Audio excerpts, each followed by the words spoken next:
أعوذ بالله من الشيطان الرجيم. بسم الله الرحمن الرحيم. Dear brothers and sisters and dear children, Assalamu alaikum wa rahmatullahi wa barakatuh. We would like to welcome you to the 10th and the last session of this series of lectures delivered by our respected scholar, Shaykh Hamza Sodagar. Today is the 15th of September and 26th of Muharram. We will inshallah continue our discussion today, and our respected scholar will be inshallah concluding the discussion tonight with the different aspects of the topic, and he will inshallah give us the overview of the topic as well.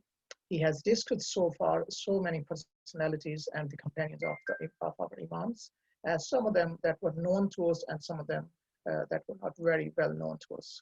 So inshallah we have today the last session to reflect back, and if we have any more questions we can inshallah ask those questions to our respected scholar as well and get the answers to them as well, and inshallah we'll be blessed this opportunity again tonight, the last session. As I said, inshallah send your questions over for tonight or any of the previous lessons as well. Let's begin the session inshallah with the recitation of the holy book of Allah subhanahu wa ta'ala. Please recite aloud the salawat. Allahumma salli ala Muhammadin wa ali Muhammad ajil farajah. Bismillahirrahmanirrahim.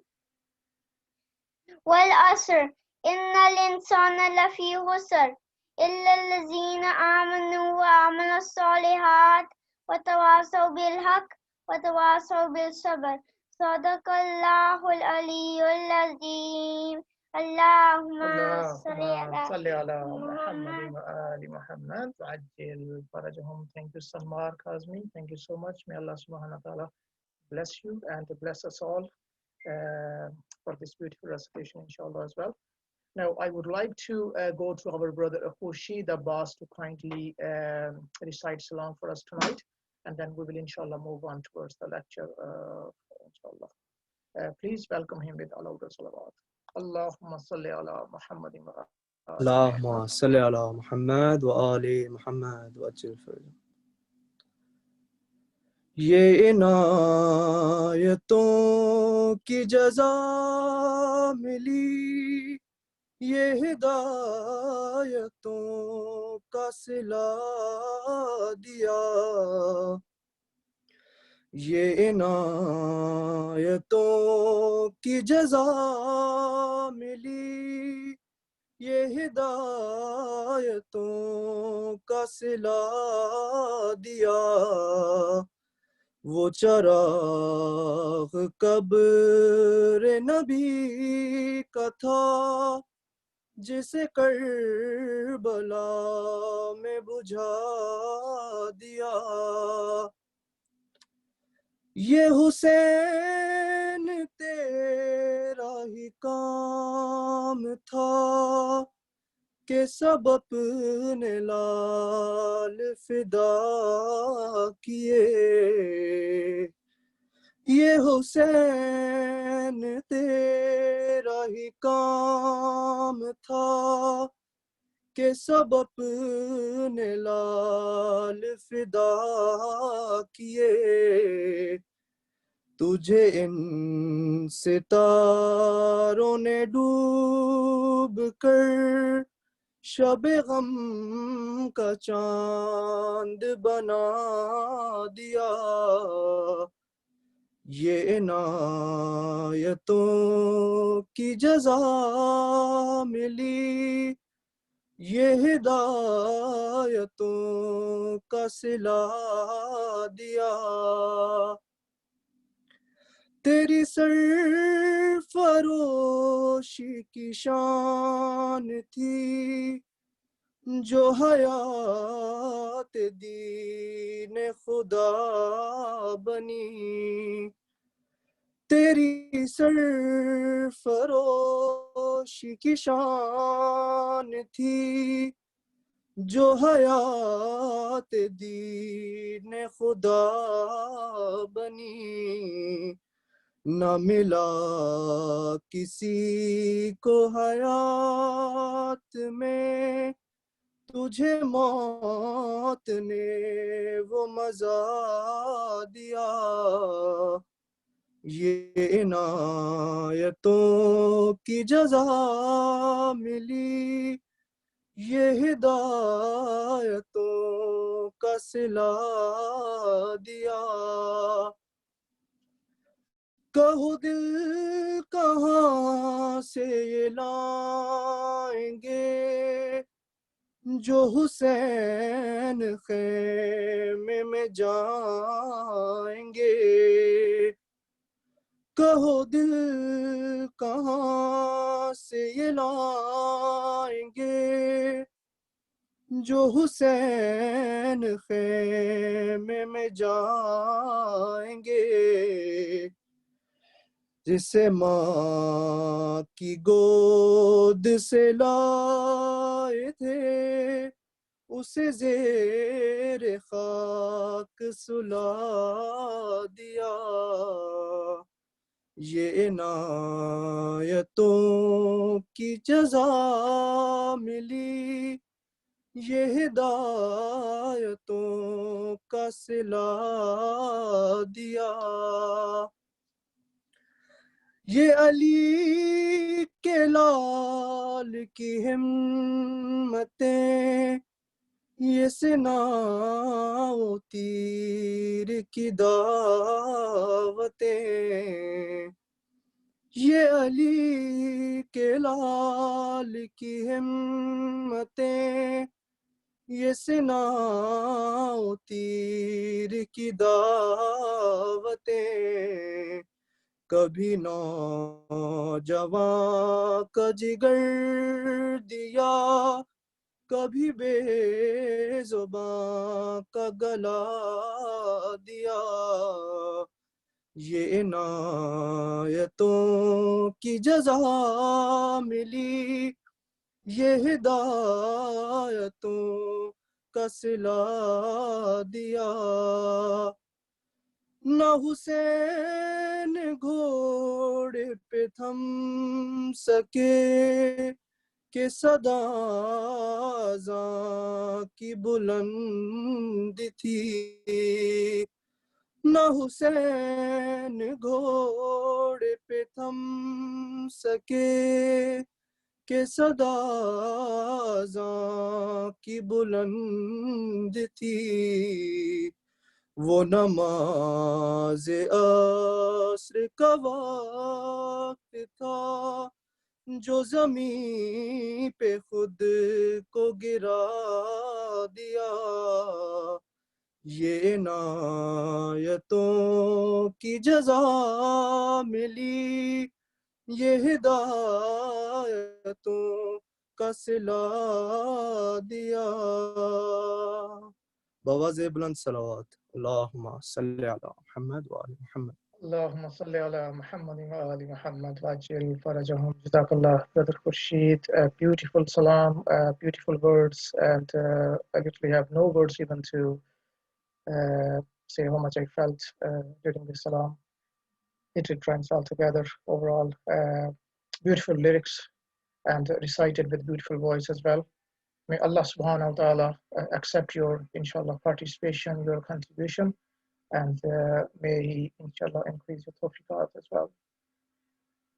Before I go towards our, inshallah, respected lecture for the last lecture for tonight, I would just like to request our brothers and sisters and our children for reciting, for the recitation of the Ayah Amma Yujib, inshallah. Just for the one of our respected scholars, Sayyid Najmul Hasan Naqvi, who has been sick with COVID-19 for the last few days, and he's actually in the ICU now at the moment. So if you can recite, please, 5 times the ayah, inshallah, for the health and safety of the respected scholar. And then with this salam and dua, I would like to request our respected scholar, inshallah, to continue his discussion. And as well as, again, a reminder for our brothers and sisters to please send the questions over that you may have from any of our previous lectures, or even from today, inshallah, as well. We will try to cover as much as we can, but we will, inshallah, focus more on the relevant questions today, just to make sure that all the good questions get answered, inshallah. Sallu ala Muhammad wa ali Muhammad. Allahumma salli ala Muhammad wa ali Muhammad. أعوذ بالله من الشيطان اللعين الرجيم بسم الله الرحمن الرحيم الحمد لله رب العالمين بارئ الخلائق أجمعين باعث الأنبياء والمرسلين ثم الصلاة والسلام على سيدنا ونبينا وحبيب قلوبنا وطبيب نفوسنا وشفيع ذنوبنا أبي القاسم المصطفى محمد وعلى أهل بيته الطيبين الطاهرين المعصومين المكرمين المنتجبين لا سيما بقية الله في الأراضين روحي وأرواح العالمين لتراب مقدمه الفداء ولعنة الله على أعدائهم أجمعين إلى قيام يوم الدين. For the hastening and the return of our Imam, let's recite a salawat. Allahumma salli ala Muhammad wa ali Muhammad wa ajjal farajahum. Today I would like to complete the discussion regarding Yunus ibn Abdul Rahman, and maybe if we get time I will introduce another figure and talk a little bit about him as well, inshallah. We were discussing Yunus ibn Abdul Rahman in the context of the Shahada of Imam Musa ibn Ja'far al-Kazim, our seventh Imam. The period of our seventh Imam has got its challenges, difficulties, and it's one of the most critical times of the Imamah of the Ahlul Bayt. Each of the Imams, their time, their conditions, their contributions are very critical, and every one of them should be seen in that way. So when it is said that this time was very critical, it doesn't mean that the others weren't critical. It means to emphasize that this was very critical, and we have got to see that, as opposed to just thinking that Imam Musa ibn Ja'far al-Kazim was a man who was just going about his life and maybe answering a few questions, and then for some reason, out of grudges or jealousy or what, the governor of the time, the ruler of the time, the Khalifa of the time, the Abbasid Khalifa of the time decides to imprison him, and then take that further after all those prison cells and the chambers changing, ending up taking the life of the Imam. That's not the case. This was a very critical time after Imam al-Sadiq salamullah alayhi handed over Imamah to Imam al-Kazim after his Shahada. The responsibilities of Imam al-Kazim as the Imam of the movement of the Ahlul Bayt were very difficult in keeping the momentum of the movement against the authorities high, and at the same time clarifying to the people that followed them on a more broad level, people who wanted the governance of the Ahlul Bayt, but their awareness of who the Ahlul Bayt were was limited, and therefore they felt and they thought wrongly that the Abbasids were the Ahlul Bayt, as they were technically in terms of their connection, their lineage. They did go back to the lineage of the Prophet. They were the children of Abbas, the uncle of the Prophet. And so the father of the Holy Prophet and the father of the Abbasids ends up before Abbas and Abdullah, the fathers of the Holy Prophet, and the Abbasids to be Abdul Muttalib. They all go back to Abdul Muttalib. And so they were related to the Prophet. And for that reason, they were said to be, they claimed to be the Ahlul Bayt of the Prophet, and the movement that was initiated by the Ahlul Bayt. to take governance back to the house of the Prophet, the house of Nubuwwah, that the Ahlul Bayt, the true Ahlul Bayt were in. That call that came and the people responded, they went in that direction. The awareness of those, the masses, was not such that they would be able to identify who the Ahlul Bayt are. What is the difference between these individuals? Because the children of the Ahlul Bayt were many as well. There were the Hassanis that were claiming imamah, that were rising as leaders and considering themselves the Ahlul Bayt. One of them considering himself the Mahdi. Different ones rising, all claiming to be of the family of the Prophet and all claiming to be the rightful Imams, riding the wave that was created by the true Ahlul Bayt of the Prophet, from Imam Zayn al-Abidin to Imam al-Baqir to Imam al-Sadiq, this rise of the people to establish the governance of the Ahlul Bayt. Generally, that was understood, that was an accomplishment. In terms of them knowing that the Ahlul Bayt, the true Ahlul Bayt, are actually Imam Zayn al-Abidin, after him Imam al-Baqir, after him Imam al-Sadiq, was something that people were not aware of.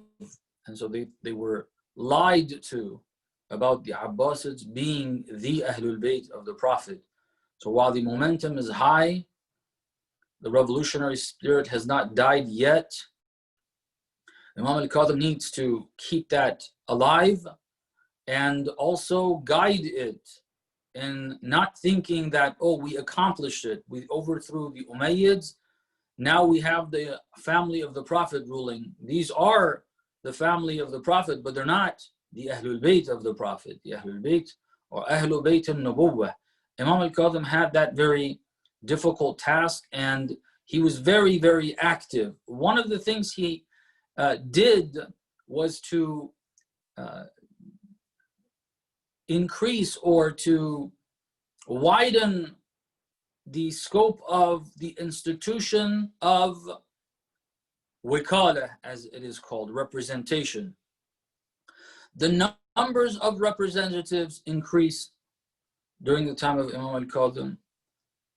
Referring people to those representatives increases, and the authority of those representatives increases.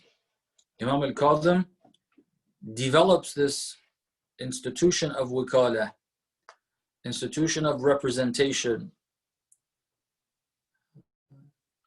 during his time.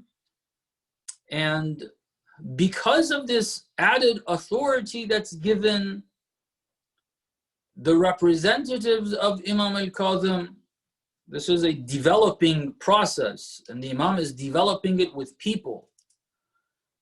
So with more authority comes room for an opportunity for an opportunist mind, an untamed and untrained mind, those who would take advantage of that authority. Part of developing this network of wikala, representatives in various cities, for them to be the to-go people for the Shia, that now the numbers have increased. There's more khums coming in, there's more money coming in. There has to be people that they can refer to. Everything can't go back to one person. When you have hundreds of thousands, perhaps millions of people scattered with the limited communication that was possible during those times for various reasons, lack of technology and so on. So there must be representatives. That was necessary. But part of developing is to bring people in that are initially qualified, but then some of these people are going to turn against. And when these people turn against, that needs to be dealt with until the institution reaches a level of maturity that as an institution, independently, it can deal with corruption. This happened during the time of the 12th Imam in the minor occultation. That maturity was reached. I touched on that subject before. But this is the developing process of it. It's not mature enough to deal with it by itself. The corruption of the representatives of Imam al-Kadhim that have all these responsibilities, they have influence, they have authority, people refer to them, people listen to them, all because of their connection with Imam al-Kadhim. Their corruption came out when? When the Imam was martyred. When the Imam was martyred in prison, obviously that means that people have not seen him. They didn't even see his shahada. A body was given to them that was difficult to recognize in terms of the weakness of the body. Salamullah alayhi Imam al-Kadhim. They say when the body was brought out, the chains were what was visible. The body was so skin and bone that it was barely visible. They thought a bunch of chains are being brought on a board from that prison. Salamullah alayhi. You don't know what they did to Imam al-Kadhim in those difficult dungeons of Harun la'natullah alayhi. Anyhow, not his him not being seen, a body being brought out with the claim, the authorities saying that he has passed and he's, well, they said he passed, they didn't say he's martyred. This happening gave them an opportunity to claim that Imam al-Kadhim has actually not passed. He's not dead, he's alive. He's alive, he's gone into occultation. And with that claim came further authority for them. Now, especially with their evil minds now, they've taken one step and then the following steps come. Now that they are the means to an unseen Imam, they can do what? They can change or present whatever they want. They can control the narrative because they're talking about a concept that the Shia are familiar with, the idea of occultation coming up. So they're not going to consider these people who have been trusted by Imam al-Kadhim for so long to be lying. And then according to their claim, the Imam has gone into occultation. And who is he in touch with? Us. So we have the narrative in our hands. We tell people what the Imam says. We tell, and of course, obviously there is no Imam in occultation. They make it up. But this gave them an opportunity. And unfortunately, they took it. God save us, brothers and sisters. God save us. We say, Ya Mahdi, come. We don't have means. We don't have access to resources. We condemn these tyrants for taking advantage of having access to all those resources, but then abusing that access, betraying the trust of the people, betraying the responsibility that God gives to anyone that he gives resources to, instead of using them to construct the world, to help the world, to guide the world. They used it for destruction, taking other resources away from other people, stealing it and compiling it for themselves. We condemn all of that. We don't have access to any of it. We're born in normal families, sometimes, as they call it, underprivileged. We struggle for finances. And so we're upset at the way they deal with finances. We see them in their parades on the street with their cars, the numerous cars that go by, and we don't have that. We see the wrong of it, and it's easy for us to see that wrong.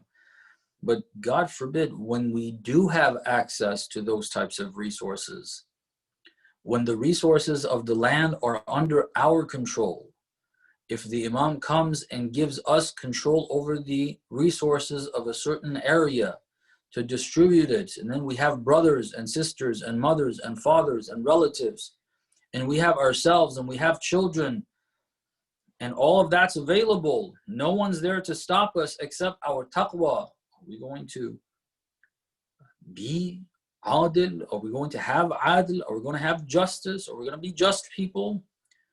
It's not assumed that. It's a difficult responsibility. It's a difficult task. It's a difficult thing to do.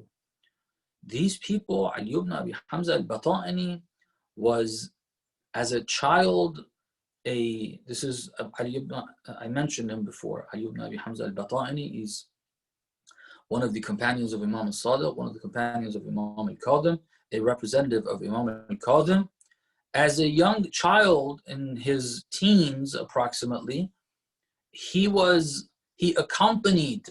It's difficult to find companions of Imams that heard hadith and wrote hadith directly from an Imam at a younger age. He was, in his teens, an assistant, an aide to Abu Basir. Abu Basir is a companion of, there's a couple of them, I should say. Abu Basir seems to be a kunya, a title given to someone who cannot see, who's blind.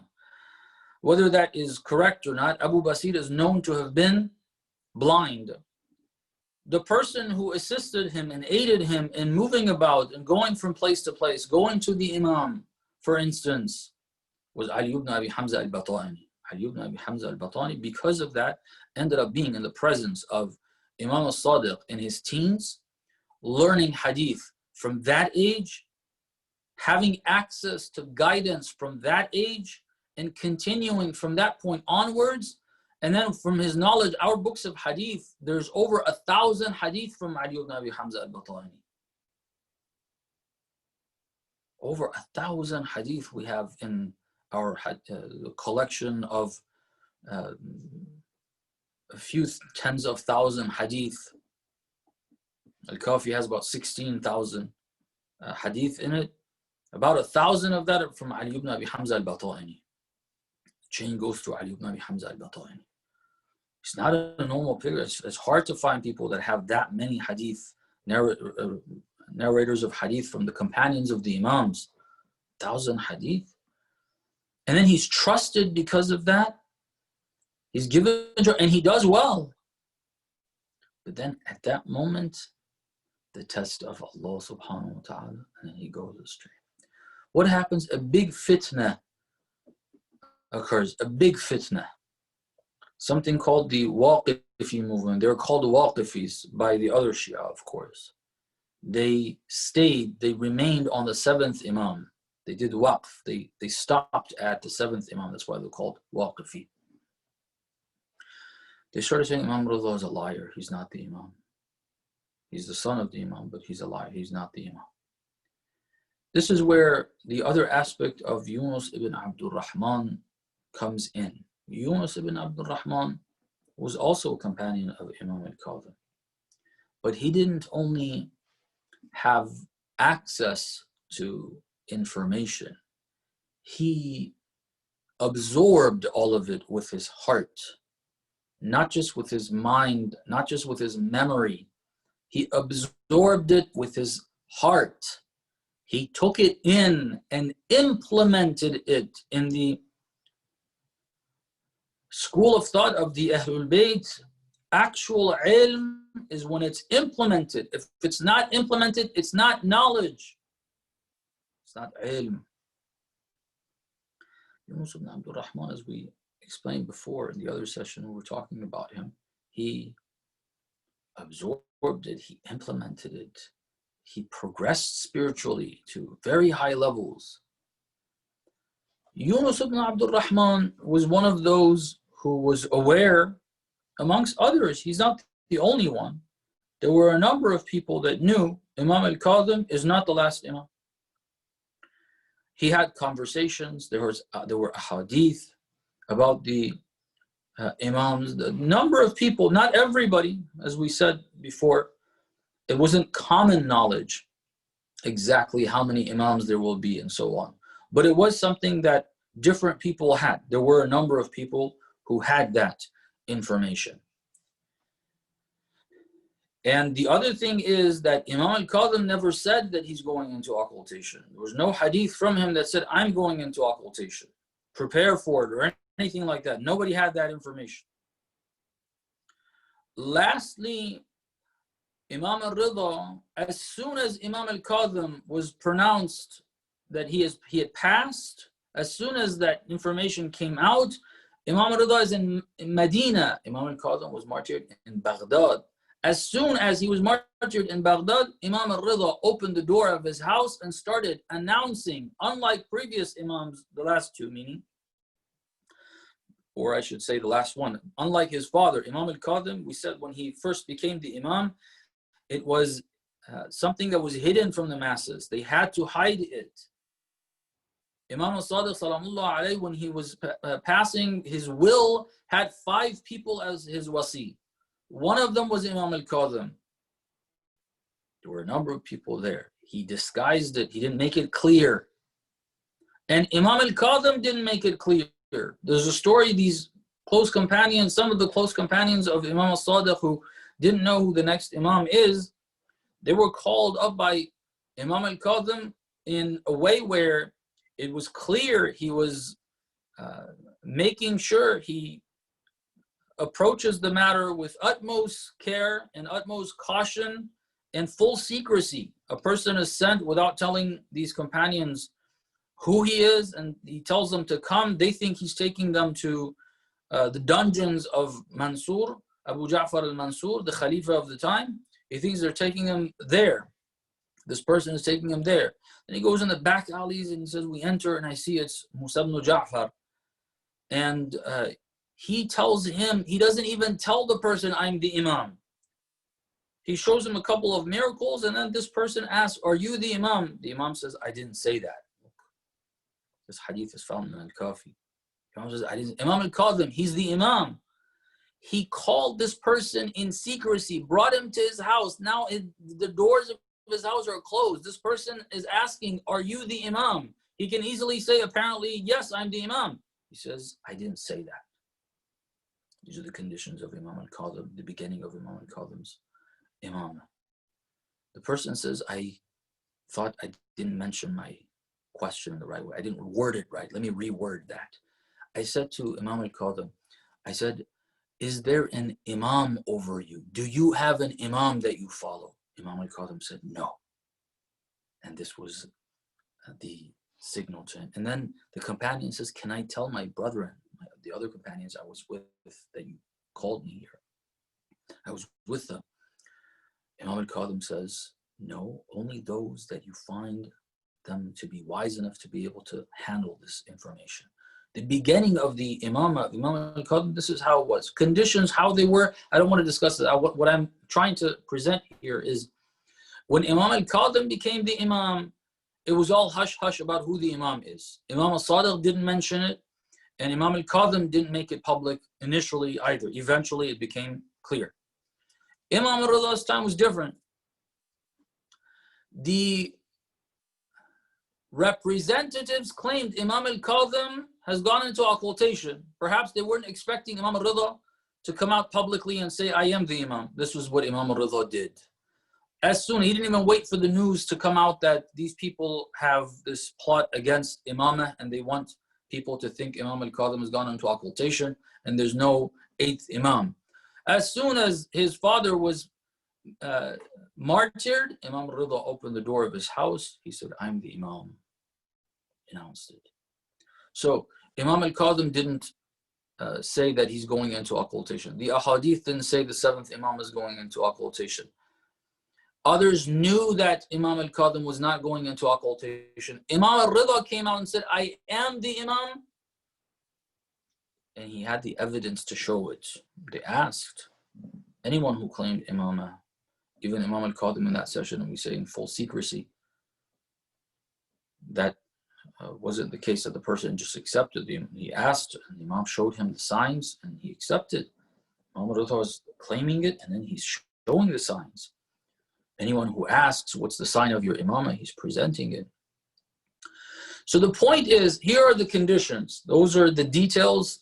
I think I need to summarize this so we understand what environment we're in to see what Yunus ibn Abdul Rahman did and then learn something from it. So I apologize for this lengthy explanation. Otherwise, if I hadn't explained all of this, it wouldn't be clear what this is. This is a part of history that unfortunately we are not familiar with almost at all. and we don't hear this. And so in order to learn something about Yunus ibn Abdul Rahman, I have to explain all of that history for us to get to this. Some of the parts of history we've heard so much about, we know these different aspects. So I have to say a few words, and we come to speed of what I'm discussing. So the conditions are that an imam has been martyred, another imam is beginning his imam. The representatives of the previous imam are taking advantage of the conditions, claiming the next imam is a liar, and it's a number of them, not just one. Then the Shia are confused. They don't know what's going on. The Waqifi movement was the most devastating fitna within the Shia community. No other fitna before or after, only in the Shia community. The other fitan are more widespread. In the Shia community, during the time of the Imams, the worst fitna is the fitna of the Waqifis. This is the worst fitna that we've had. Many people were confused. Close companions of Imam al-Kadhim, some of the people, what I mean by close companions is that they're not average people. They're not as close as some of the others, but they're not average, just Shias living and moving about. Some of them were confused for an entire year. There's a letter from one of them. He writes to Imam al-Ridha, congratulating him for imamah and saying that we follow you, and he apologizes for the delay in the letter. And he says, I apologize, I was confused. I didn't know if your father had actually passed or not. Why did he think that? Because of this fitna. Very serious fitna. That's a part of history, a period that's very critical, that needs to be discussed independently in numerous sessions so we understand what this fitna was. So people are confused. This was the point we're making. And apologies for that. People were confused, and there were a number of people, a number of companions, not too very many, not thousands, but there were a number. There were representatives of Imam al-Kadhim that knew by the very fact of their representation and communication with Imam al-Kadhim that this was not true. This is important for us to remember. There's confusion. There are numbers of people, whatever their figure is, that know of the truth. The person who speaks out the truth openly is Yunus ibn Abdul Rahman. This is what we want to talk about a little bit. Yunus ibn Abdul Rahman. He's not just this spiritual guy who is living his spirituality, doing dhikr in some cave somewhere. In the social political matters, which this is one, this is a very important social political matter of the Shia community. It's about the leadership of the Shia. He's not careless. He doesn't take the easy approach. He doesn't take the approach of, okay, you know what, I don't want to enter this controversy. After being clear on it, he comes out openly. He says, these guys are liars. Ali ibn Abi Hamza al-Batani is a liar. Al-Qandi is a liar. These guys are all liars. Imam al-Ridha is the next imam. Publicly, openly, loudly, to as many people as he can. One of the aides and companions of Imam al-Ridha that was able to help and assist Imam al-Ridha extinguish this fitna, the flames of this fitna, was Yunus ibn Abdul Rahman.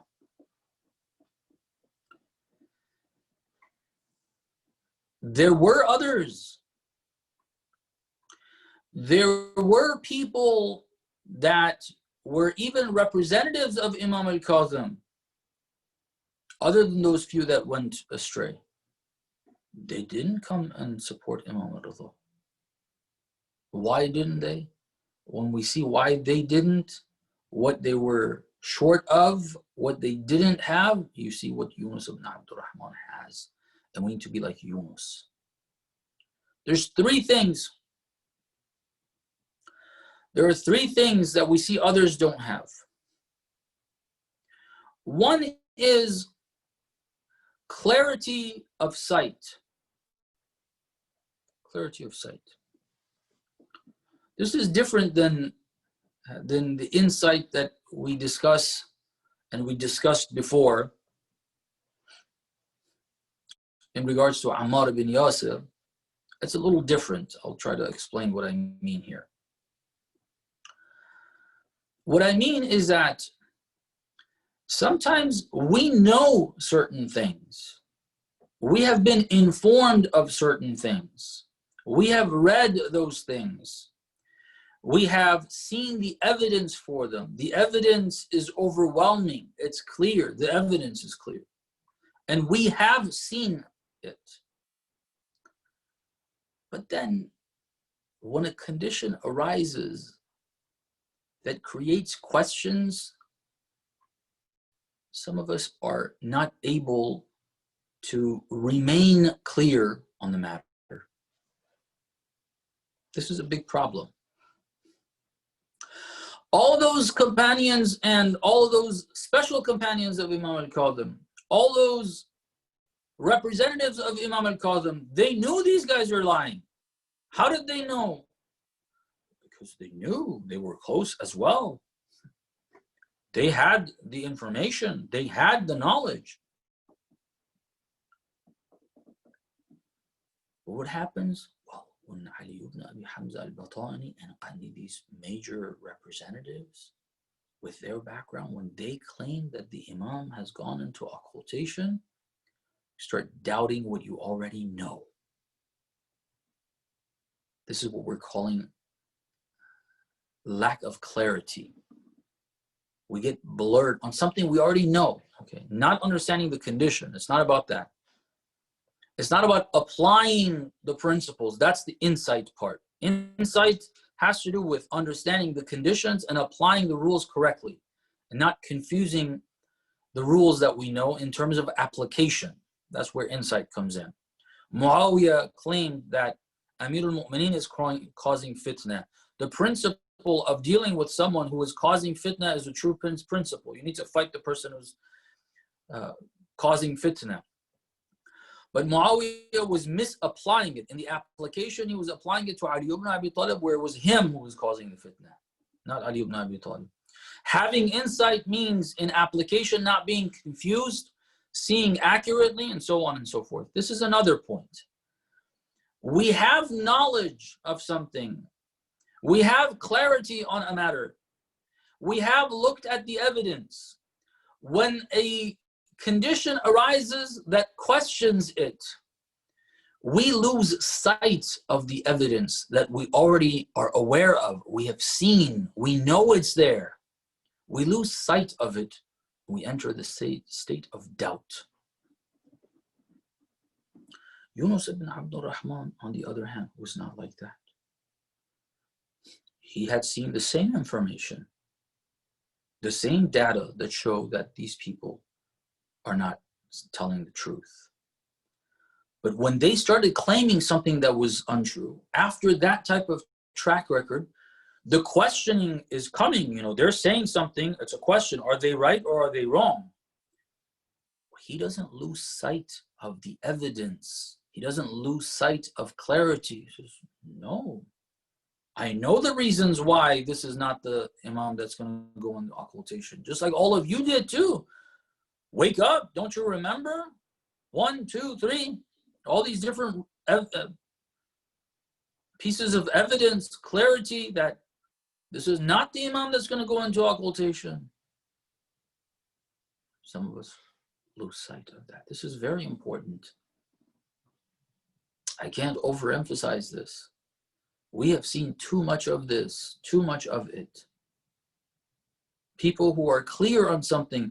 One of the problems that came after the demise of the Prophet was this: doubts regarding something that was clear. Imam Amir al-Mu'minin was clear. Doubts were raised.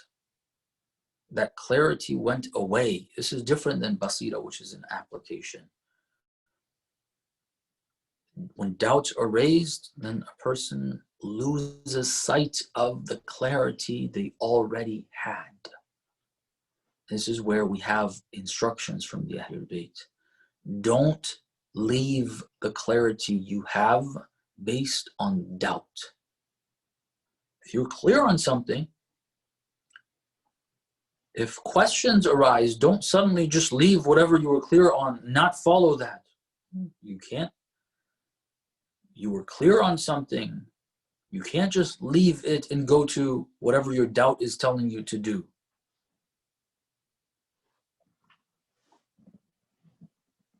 Go back to your clarity. Go back to your evidence. See if your evidence for why you believed what you believed in was right or not. Look at that. Don't lose sight of it. Lose sight of it. Like, I don't know. Well, you knew. What happened?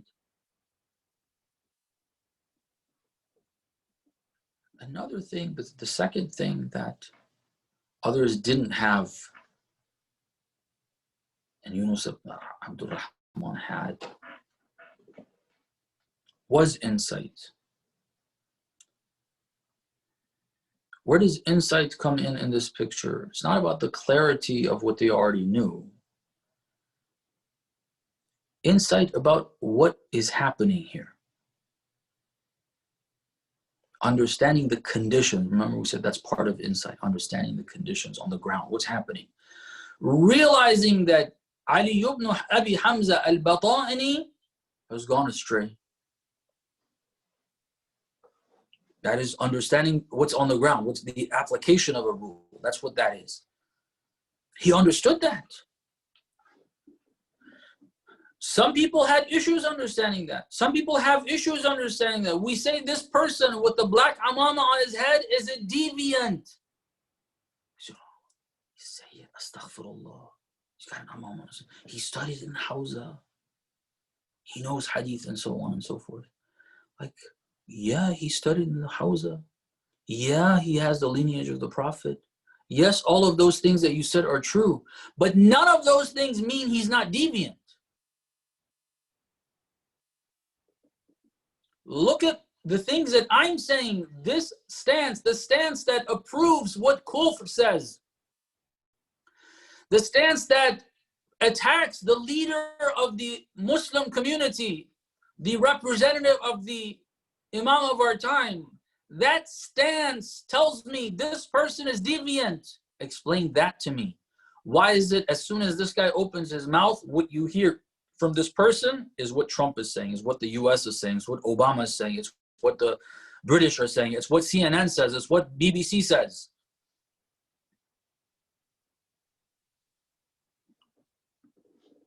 People get confused. They can't apply it. They don't have basira. They don't see this. In that context, you're like, oh my God, this is, I know my evidence. The reason, one of the reasons why that clarity, they lost sight of that clarity is lack of basira. If you have clarity, insight in terms of understanding the conditions, you put two and two together. I don't care who Ali ibn Abi Hamza al-Bata'ini is. If he's been with the Ahlul Bayt for 50 years, it doesn't matter. This stance is against the Quran. It's against the Ahlul Bayt. He's gone astray. I apologize. I'm where I have to keep the cellular data on, so I can't put it on airplane mode and use Wi-Fi. And so every now and then, unfortunately, I haven't been receiving too many, but today I received two and it keeps pausing. I apologize for that. People lost, or they weren't able to determine that this person has gone astray. So having basira is the second point that Yunus ibn Abdul Rahman had and the others didn't have.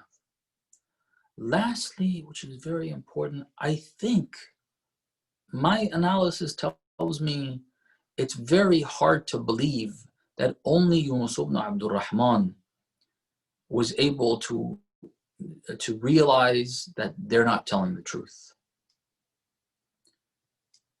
Out of all those that the Imam al-Kadhim has taught, Imam al-Sadiq had taught, and the students of the Ahlul Bayt, out of all of them, just Yunus ibn Abdul Rahman, it's hard to believe There's another element.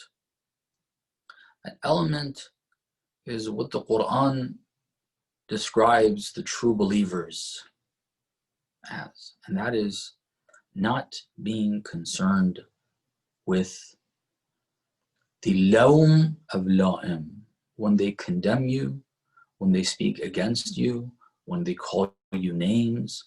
Having the courage to stand when you know you're going to face opposition.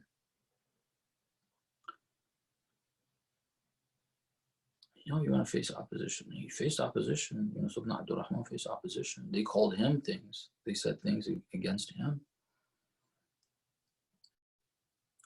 Some people see that it's true, but they see that the momentum, the crowds are moving in this direction. If I take a stance, this person, that person is going to be against me. They're going to do this against me. Imam Rida is in Medina. I'm living in Baghdad. I understand that, but I don't need to speak. I don't need to say anything. Inshallah, it will get fixed up by itself. What's your responsibility? You're supposed to speak out against this.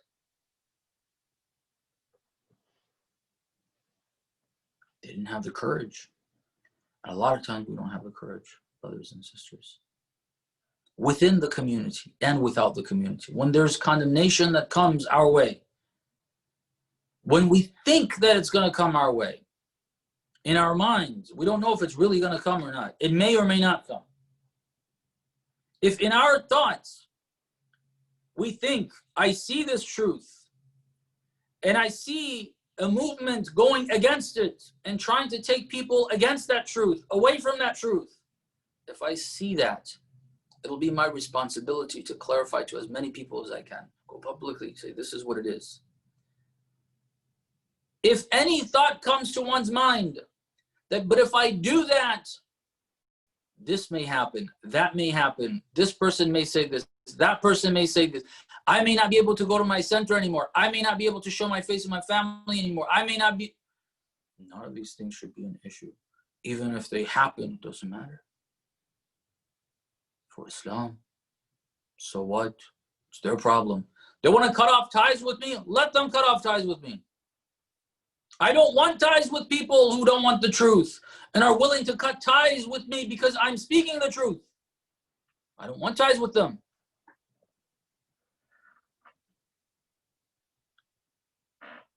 I don't want acceptance by a community that is willing to condemn a person who speaks the truth. I don't want that. Take it. A lot of times, brothers and sisters, everybody knows, oh yeah, courage, standing up for the truth. They talk about taking one's life and so on and so forth. Let me tell you, taking somebody's life and somebody being killed or being imprisoned is one of the easiest things to do.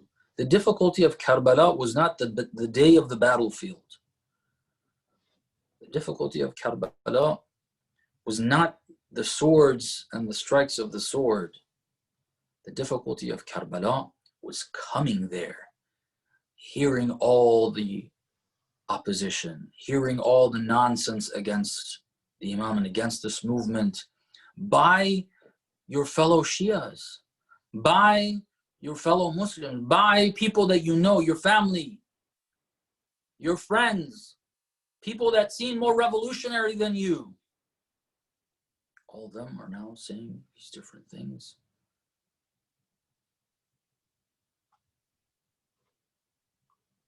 Standing up in cases where people are chit-chatting or whispering, the whispers against this person, against that person.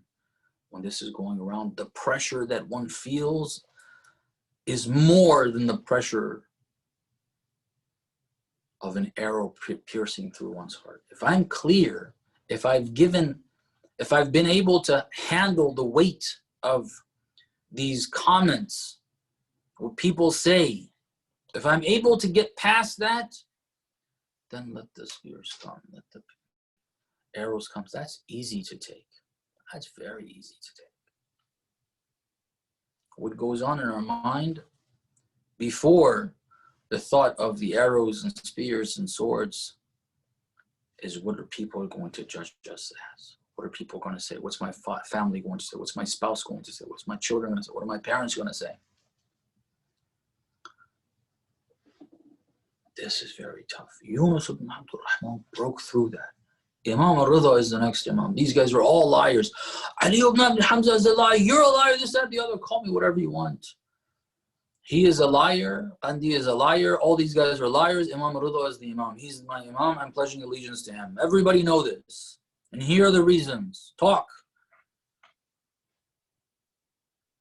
I hope that when times like this arise, and there's plenty of them, brothers and sisters, these are matters that do come up. We do fight these types of battles. And I really pray to God that we are like Yunus ibn Abdul Rahman. We have clarity, or we keep the clarity from before. We have basira to understand the conditions and who is lying, and have the courage after understanding all of that to break through this cloud of thoughts about what people are going to say, this person is going to say, that person is going to say, and what they actually do say. Get through that cloud and break through it and do what our taklif is, inshallah. Sallallahu alayk. Ya Abu Abdullah. Sallallahu alayka ya mazloom.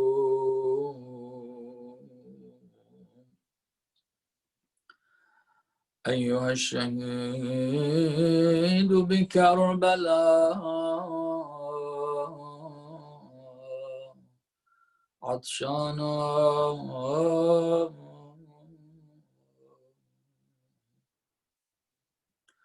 May Allah's peace and blessings be upon you. My beloved Imam al-Hussein,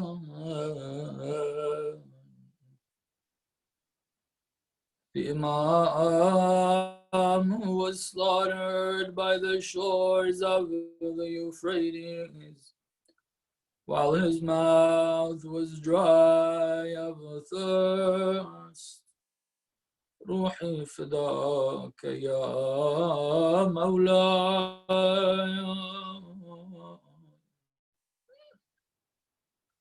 صلى الله عليه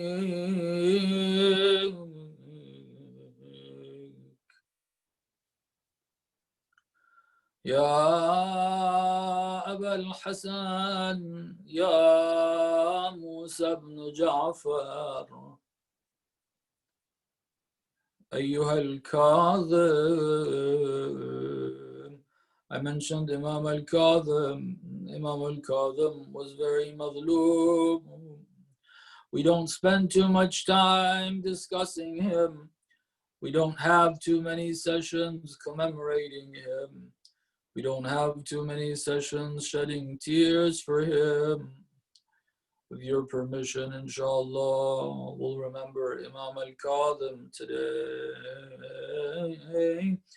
Ruhi fidak ya Mawla.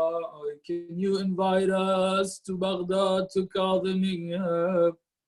We would like to come and visit your shrine. But please invite us in a way with conditions we can spend more days. Usually when people go for ziyarah, it's like a half a day or so that they spend with Imam al-Kadhim and Imam al-Jawad. They quickly go to Najaf or Karbala. We want to spend more time with you.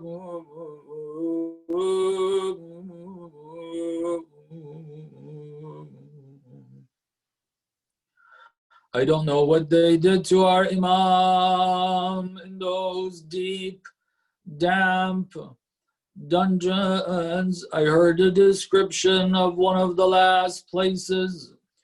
You know, when you go underground, especially if there's moisture, if you stay there for long, it starts getting to you. The air is not clean. The air feels heavy. Eventually, your lungs start to have issues with breathing. eventually don't feel comfortable breathing. But the description of his cell is that a few levels beneath the ground, they dug a little hole. Ruhi fadak. It wasn't even round enough. The diameter was not big enough for the Imam to be able to comfortably even extend his legs, much less to lay down.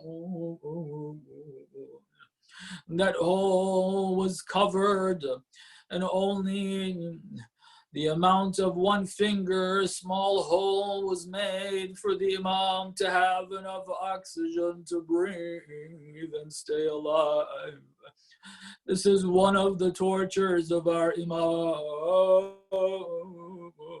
No wonder they say when they brought the body out, the Shia were waiting for the body to be delivered to them. They saw a wooden board, but as much as they stood on their tiptoes to see the Imam, all they saw were chairs. روحي فداك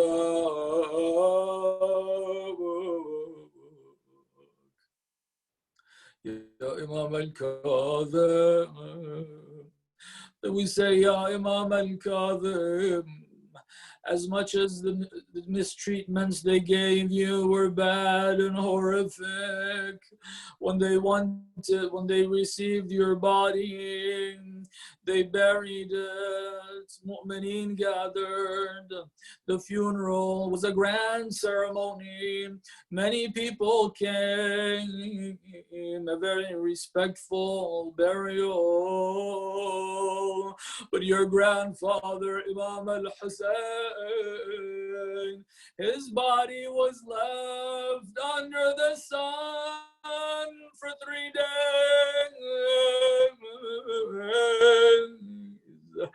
No one came to bury the Imam until after 3 days.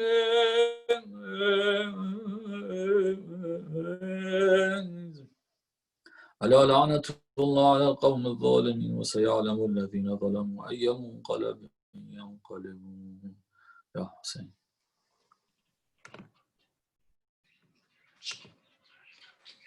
Ya Hussein, Ya Hussein, Ya Hussein, Ya Hussein. चिराग जलता रहा, जो काफिला था रवां, वो काफिला है रवां. सफर बनो के सेना के साथ अज़ां. बुरीद सर की सदाएं फिजा में फैल गईं. दरीच आंगनों गलियों में तप्त सहरा से, जमीन और अर्श खिलाओं से और फिजाओं से. दिनों में रात में जंगल में कोहसारों से सदाएं आने लगी. अशहदु अल्ला इलाहा इल्लल्लाह, अशहदु अल्ला इलाहा इल्लल्लाह. ये एक बार हुआ, ये एक बार हुआ और लाजवाल हुआ. सेना की नोक पे सुभान रब्बी अल्लाह, पुकारा कलमा तौहीद भी जज़ाकल्लाह. जहाँ हुसैन वहाँ ला इलाहा इल्लल्लाह. खतीब नौके से ना ला इलाहा इल्लल्लाह. हुसैन दीन भी है और दीनियात भी है. हुसैन कलमा तौहीद की हयात भी है. हुसैन रमज़ खुदा भी खुदा सिफात भी है. हुसैन 12 इमामों की कायनात भी है. हुसैन से है आया, हुसैन से है आया ला इलाहा इल्लल्लाह. जहाँ हुसैन वहाँ ला इलाहा इल्लल्लाह. खतीब नौके से ना ला इलाहा इल्लल्लाह. नमाज वो है जो फाकों में मुस्तफा ने पढ़ी. जगा के अपने ही कातिल को मुर्तजा ने परी, जो चक्कियों के मुशक्कत में फातिमा ने परी, गले लगा के जहर को जो मुज्तबा ने परी, जो चाहता है कि अजमत नमाज की देखे, मेरे हुसैन का वो सजदा आखिरी देखे।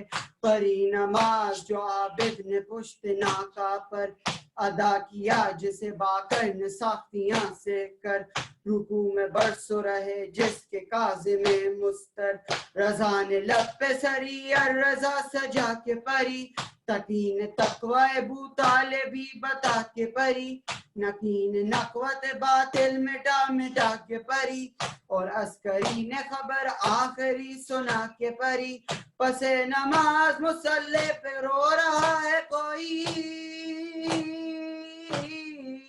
इमाम असर है और हुज्जत खुदा है वही, जहाँ हुसैन वहाँ ला इलाहा इल्लल्लाह, खतीब नौ के सना ला इलाहा इल्लल्लाह, या हुसैन या हुसैन या हुसैन या Hussain.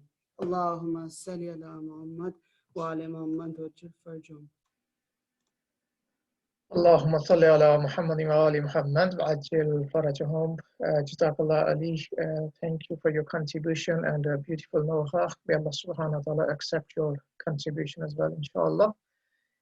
Before saying anything further, I would like to jump into the Q&A session straight away because we have good few questions, inshallah. And I would like to check with our respective scholarship, inshallah. If you're ready, we should inshallah start with them. Jazakallah. Shaykh, we will start with the first question, inshallah, and the first question comes, it is a sort of the comparison of our time as well as the time that we discussed today. So it says, how would you compare the ummah of our last Imam, Imam al-Mahdi alayhi salam, to those of the previous Imams, and how optimistic should we feel about our status at the moment? How do you see the Shias of today progressing in the right direction? So there's basically three questions in one. Good effort, good try. Thank you. I'll try to be brief and say that I'm very optimistic. We are very optimistic. The very fact that we have been able to, we should see this not as an Iranian thing, as the followers of the Ahlul Bayt thing. We have been able to establish a government in one part of the world. And we have been able to support it by the Shias globally, be it that the numbers are few. But at the time of Ali ibn Abi Talib, did we have that many supporting in this way? 5 years of governance. Those who initially came, they didn't have the full understanding of Tashayyu or anything either, but they came in support. 5 years, by the end of it, Amir al-Mu'mineen in Kufa was hearing curses from people. Wives that who had lost their husbands in battle, who now had children to deal with, and it's difficult, obviously. It's not about money or anything like that only. Those things Amir al-Mu'mineen was taking care of, but their husband is gone, and they have these children to deal with. Cursing Ali ibn Abi Talib. Others, fathers whose sons were lost, cursing Ali ibn Abi Talib. 40 years this government has been established. Mothers have given 3 sons, and they take their pictures of her shuhada to Imam Khomeini. Shows the first one, Imam Khomeini controls himself. Shows the second one, Imam Khomeini starts to feel very sad. He's saddened by it. The mother takes the pictures. I'm not going to show the third one. I gave my children so I don't see your tears. I don't want to see you like this. I'm not going to show you the third one. This is how they deal with it. A mother has sent 4 children. The 5th one is with her. They don't know this. They see a boy crying and a mother crying because they don't let the boy to go to the battlefield. And they ask, why are you crying? I'm not allowed to go. Why aren't they allowing you to go to the battlefield? 4 of your brothers have gone. We're not going to allow you to go. The mother's crying why they don't allow the 5th son to go. These are mothers. They love their children. They don't hate their children. They love their children more than... but They have reached this level. These are our Shia. Mothers who've had their children from Pakistan go to Syria and fight a different country. Do you understand? Tashayyu, the movement of the Imam of our time. They gave life. The mother is happy with that. The wife is happy with that. This is a lot of progress in Pakistan, in Afghanistan, in Iran, in Iraq, in Lebanon, in Syria, in Yemen. These are countries, I'm mentioning them. We're seeing this in all of these different countries. Where do we have, during the time of the Imams, on this scale especially, this number? It's the work of the Imams. It's not anything but that. We're seeing the progress. At that time, with all the struggle, they laid the foundations. Now the Imam of our time has pushed it forward. We're seeing the Ummah developing to this stage. This is a lot of progress. If we don't see this progress, then we are actually disrespecting the work of the Imam of our time and the rest of the Imams. Their work didn't go in vain. Inna Allah la yudhi'u ajra al-muhsinin. The reward of the work of those who do good does not go in vain. It's not only in the hereafter. Right here, the work of the Imams is bearing fruits. These are the fruits of the work of Imam al-Hussein, Imam al-Mujtaba, Amir al-Mu'mineen, Imam al-Qadhim, the 12th Imam for over 1,000 years. This is what was happening. All this progress, the awareness worldwide. Where did you ever have the whole world calling for justice? When did we ever have this?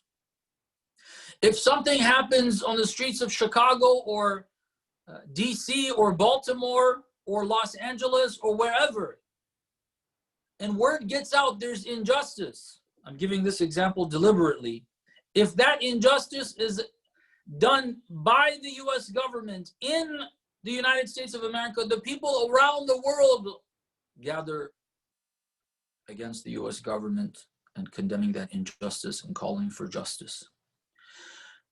Non-Muslims, I remember one of the last processions I attended in DC, one of the last programs or demonstrations or protests rather, that I attended in DC for Palestine was a few years back. I haven't been there in that city for those protests, but it was when Israel was bombing Gaza, I believe it was around one of those years.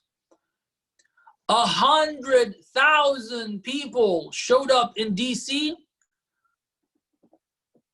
the majority non-Muslim. I'm not trying to use this to say where are the Muslimin, that's a different point. While we say there's progress, we have to see shortcomings. We have to see where we need to improve. We have to see where we don't have enough numbers. All of that is in perspective. It's wrong to only see the negative side and be pessimistic and not have hope for the future. And it's wrong to only see the good side and not see the wrong. We have to see both. Right now, I'm focusing on the idea that through the work of the Imam of our time, the Ahlul Bayt and the Imam of our time, many people may have not come to a point where they identify as Muslim yet, but they are all calling for justice. That's a call from Allah. That's a divine call. Where else does it come? Does it come from Iblis? Does Iblis get people to come on the streets and call for justice? Does Trump call people to come and protest for justice against Israel? Is it the Zionists that get people out? All the media is against that. All the powers are against that. All the elites are against that. If you see masses gathering in various cities in condemnation of this injustice, and you see justice is the word of God. God says in Surah Al-Hadid that He sent prophets with books لِيَقُومَ النَّاسُ بِالْقِسْطِ, so that people stand in justice. You see this is happening. Yes, it's not where it needs to be, way up there, but it's not where it used to be. We didn't used to have this. We did not used to have this.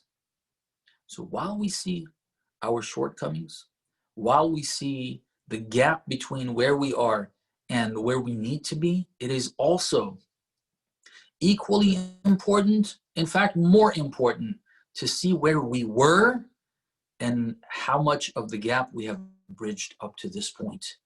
If we lose sight of this, we're not going to have the energy that is needed to move forward.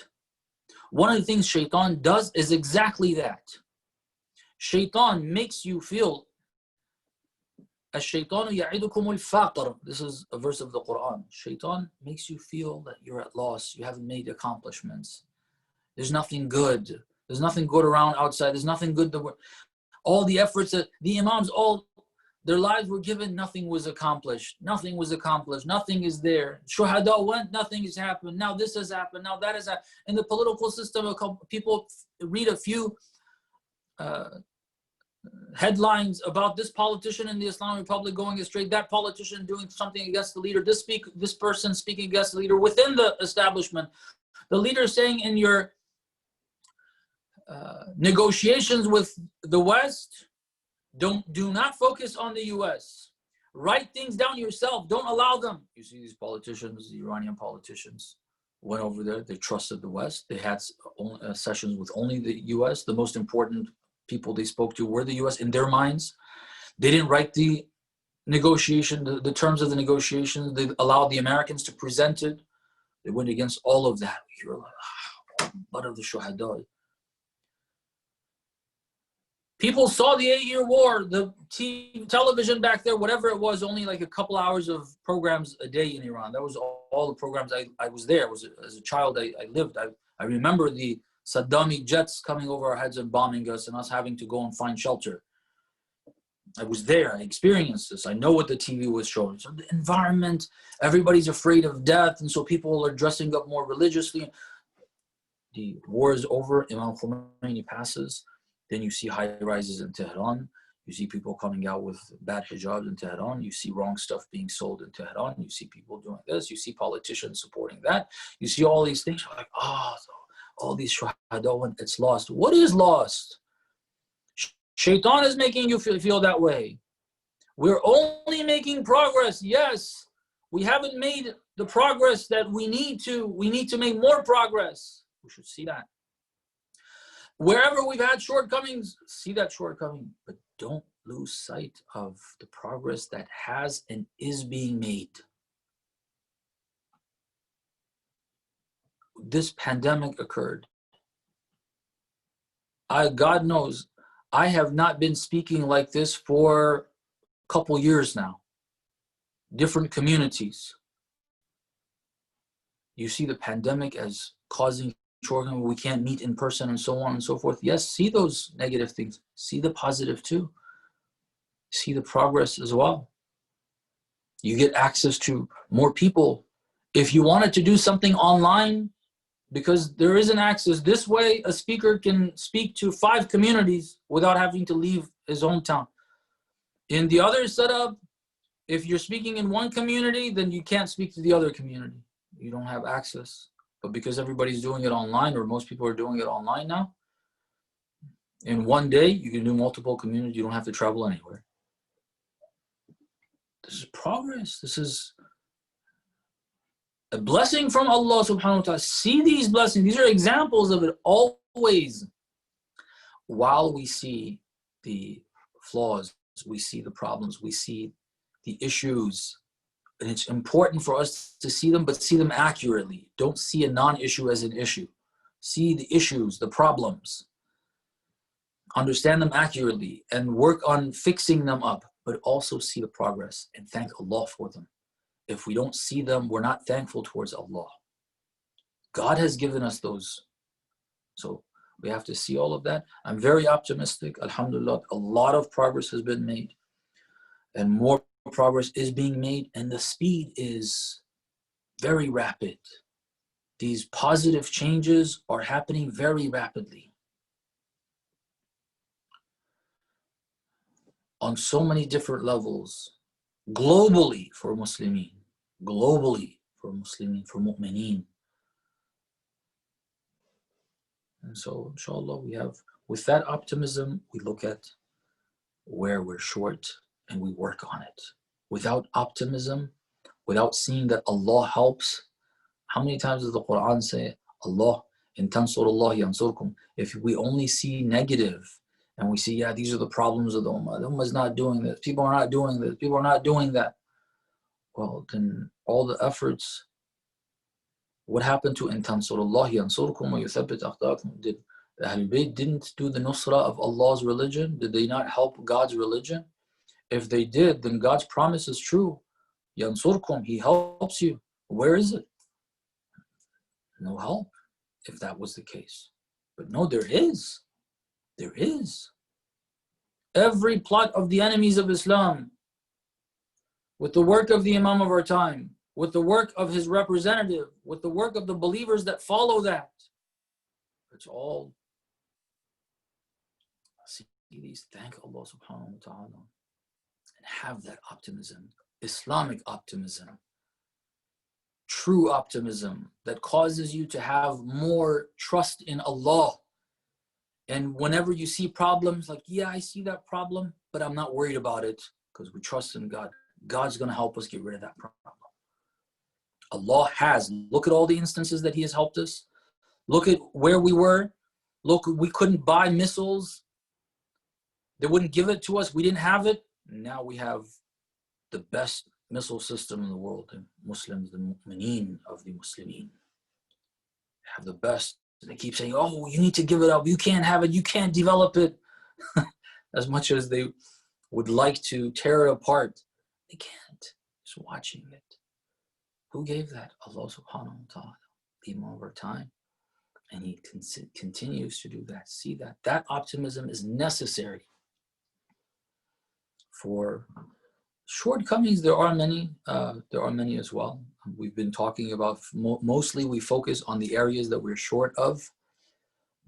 So I'm not going to talk about those right now. I don't focus on seeing these shortcomings in the ummah. Don't look at others. When I talk about these shortcomings, I try to look at them in myself, identify them. There's different degrees. Hopefully, I don't, or maybe, hopefully, if Allah helps us, we don't have these problems on the worst level, but we have certain degrees of them. Look internally. The objective of looking at these flaws, first and foremost in ourselves, and then in others, the objective of seeing it first in ourselves, and then, yes, seeing it in others too, but on a secondary. The primary thing is to see it in ourselves. But the objective of both of those is to correct it, to get rid of it. And inshallah, we get to do that. I'm sorry. Inshallah, Jazakallah Shaykh for detailed answer. Now we have another transitional question, I will say, so we probably can't avoid the discussion on the shortcomings, I suppose. It says, how do we save ourselves from falling into the category of those who were present in the times of 7th Imam and they refused to accept the Imam of our 8th Imam, as well as due to their personal benefits, or as well as another example of given is the Muhammad ibn Hanfiya, like how come he declared himself the Imam against the Imam of our time. The primary thing is tazkiyah. The primary thing is tazkiyah, brothers and sisters. We can't overemphasize this. We've got to work on ourselves. We have to see that, as the hadith says, أَعْدَى عَدُوِّكَ نَفْسَكَ الَّتِي بَيْنَ جَنْبَيْكَ. The worst enemy of yours is yourself that's between your two sides. Don't look anywhere else. This is the one that does the wrong. Shaitan doesn't do the wrong. Iblis doesn't do the wrong. He only gives you the idea, gives me the idea to do it. He doesn't do it. On the day of judgment, don't blame me, blame yourself. I only told you things. God told you things too. He promised you, the Quran says, on the day of judgment, this is a fact. We shouldn't wait for the day of judgment to realize this fact. He says, Iblis will turn around and say, don't blame me, blame yourself. I promised you, but God promised you too. And I wasn't true to my promise, He was true. You chose my promise over His. Don't blame me, blame yourself. Yes, yourself, self, nafs. Nafs is not a part of me, it's me, I. I am dangerous. I need to be careful of myself. I need to work against myself. How? By not listening to myself, listening to Allah. What are my wants? Doesn't matter. I'm not going to listen. God says, do this, do that. Sometimes even God says, listen to what your want is in this area and do what you want. Do what you like. You like fragrances, you like scents. That's a good thing. God, you said for me to, and which one? He says, whatever you like, whatever you desire. Different people like different things. You like Armani, you like Gucci, the other one likes, I don't know, Dior, whatever.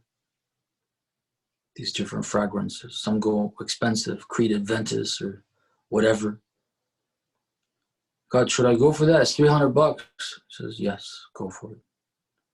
Those likings of yours go to. That's where the difficulty is. God says sometimes listen to what you like. Go with what you like. And then you go with that, and then you start thinking of something else too. I like to go here. He says, no, don't go there. Like, but I like to. No, don't go there. Okay. Where you say, I need to follow what I like, I should go with what I like. Where you say, no, don't follow that. Do this. Go against what you like. This is how we are able to tame and train that nafs, where it becomes the abd of Allah, which means that it's no longer, it's a slave of Allah. It only does what Allah wants. How do we get there? The basic steps, wajib and haram, brothers and sisters. Look into your wajib and haram. Ask your questions regarding your ahkam from the marja' that you follow. And go by it. Every aspect, how we earn money, how we spend money, how we behave with kuffar, how we behave with mu'mineen, how we behave with children, how we behave with our spouse. There's a lot of muharramat. We don't check, we don't look into them. They're not matters to be discussed in detail in lectures and speeches. The Imams didn't mention these things in speeches. Give the idea you need to pray. How you need to pray, go and ask. Then when you come and ask the Imam, he tells you, okay, it's 2 rak'ah, it's like this and like that. In lectures, you can't give a lecture. You're not supposed to. The Imams didn't. Okay, here's the detail. This is how you do this prayer. No, you ask, or you ask for a session of question and answer about these topics. Okay, we can discuss that there, but not in general lectures. Don't expect to get it there. It's something you need to follow up on. If you consider it your responsibility to know what the muharramat are. A lot of times we don't, and we end up breaking God's rules, and then we ask why we go astray. Well, we didn't even consider it important enough to go and find out what the rule is, especially in our akhlaq, towards each other, towards mu'mineen. Towards kuffar, inshallah, we've talked enough. We need to be against kuffar, not non-Muslims. Non-Muslims, a lot of them are unaware. They don't know. Even the ones who speak against us, they don't know. A lot of them don't know. They're ignorant. But there's people who have agenda, the Zionists, the elite, the leaders, a'immatul kufr. Be against them. Be harsh. But ruhama bainahum, between themselves, the ruhama, the verse of the Quran says. That doesn't mean only towards like Salmans and Abu Dhars and Miqdad. Amir al-Mu'mineen was soft towards the disrespectful youth. They're mu'mineen too. They have weaknesses, but they're mu'mineen. Be soft. Ruhama bainahum, be kind. Harshness is for the kuffar, not for the believers. Especially those closer to us in the home that they see us all the time. We have a lot of wajib and haram that has to do with those relationships. We don't look into them. We don't understand what they are. We misunderstand them. We misapply them. And that causes our nafs to remain. Because when you have confusion in that area, you end up going by what? You end up going by what your desires are. You end up going by what your nafs wants. And so that adu is happy. That enemy, that the hadith said is the worst enemy of a person, ourselves. very happy. He's using lack of knowledge of what's right and what's wrong, just telling us to go, like, okay, we can do this, and then we justify the wrong, and so on and so forth. And then because we're praying and we're fasting and we're beating our chest, we think we're on the right path. Then if fitna arises like the time of Imam al-Qadhim, then we go off course. And still we don't realize, on the Day of Judgment we'll realize, and God forbid. We have to take this nafs very seriously. Don't give it a chance. Learn all the details and apply them. That knowledge without application is nothing, useless, in fact harmful. There's no use, there's harm in knowledge without practice, without implementation. Learn these, brothers, sisters. It's your responsibility to follow up. Find ways of knowing what these ahkam are. I keep repeating it because honestly, I think we're not there. We ask questions sometimes about prayers, sometimes about fasting, sometimes about hajj, sometimes about khums. Those are good, but they're not enough. In terms of relationships, my dealing with communities, when people come to me, most trouble is in relationships. We feel bad about our spouse, about our child, about our parent, about our sibling, because of something they did that may or may not be wrong. And then after that, our behavior towards them is not based on what Allah subhanahu wa ta'ala says that. Because what? Because we're angry. Islam says you got to control your anger. Even if you're fine with being angry because they did do something wrong. A lot of times it isn't. They didn't do anything wrong. I did wrong. Plenty of times I've dealt with others, and then for myself, I've been angry at a situation.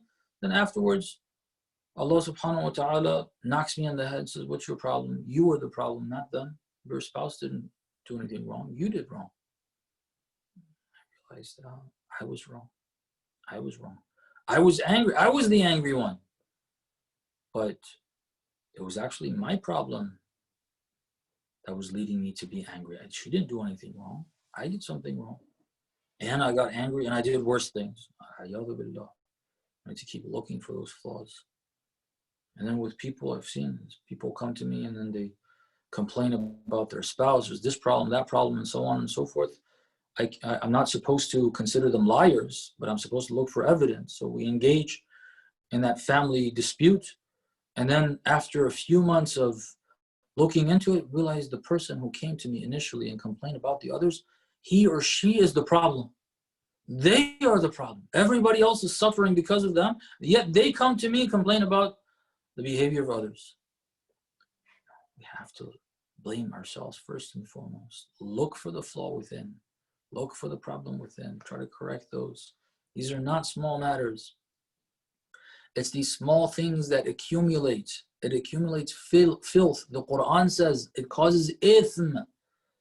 A heart that has accumulated filth from saying the wrong thing to their child, to their spouse, to their parent, to their sibling, to their community member, over and over, without tawbah, without trying to fix it. It accumulates filth. And then of course, when Karbala comes, it's going to end up there. What wrong did he do? All these small little wrongs that he never considered to be bad and never tried to correct them. It starts showing. You start taking the wrong path. Let's take these very seriously and inshallah try to correct our errors, our ignorance, and replace it with knowledge, understanding of what God's rules are, inshallah, act accordingly. Inshallah, Shaykh, thanks for the most precious advice. I will say I was actually going to ask for an advice from yourself for our community in Dublin, and I think we couldn't get better than this. So beautiful. Thank you so much. It all obviously starts from not ourselves, but myself. And then obviously it is the journey, it's the whole journey which starts from myself first, and then it takes us along the way. Thank you. We have another question here, Shaykh, and this is again, and I'm really, happy to actually put these questions forward as well, because at least our brothers and sisters have that insight there. They are, and I think like listening to all these historical events is no mean if we do not take any lessons away from them. So we, alhamdulillah, have been listening to these 10 lectures over the last 10 days. And now the questions that come into us are, we are comparing ourselves with that ummah.